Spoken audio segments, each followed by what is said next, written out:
বিসমিল্লাহির রহমানির রহিম। At first take my সালাম। আসসালামু আলাইকুম প্রিয় ভিউয়ার্স। আপনারা যদি কোনো কাজ পেতে চান তাহলে আপনাদের কাজের কোনো অভাব হবে না। আর যদি লজ্জা শরম করেন তাহলে আপনারা কাজ পাবেনই না এবং জীবনটা হয়ে যাবে দুর্বিষহ। প্রিয় বন্ধুরা, ভিডিওতে দেখছেন একটি ব্যক্তি কাপড় ভাজি করছে কড়াইয়ের মধ্যে কিছু তেলের ভিতরে।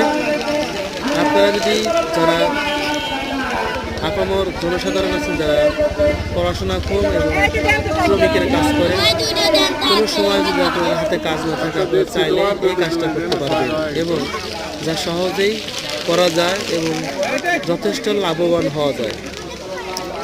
মোট কথা হলো কাজ করে সৎভাবে চলা, যাতে আল্লাহ তাআলা পছন্দ করবে এবং আপনার হালাল রুজি ইনকাম হবে। প্রিয় ভিউয়ার্স, আমাদের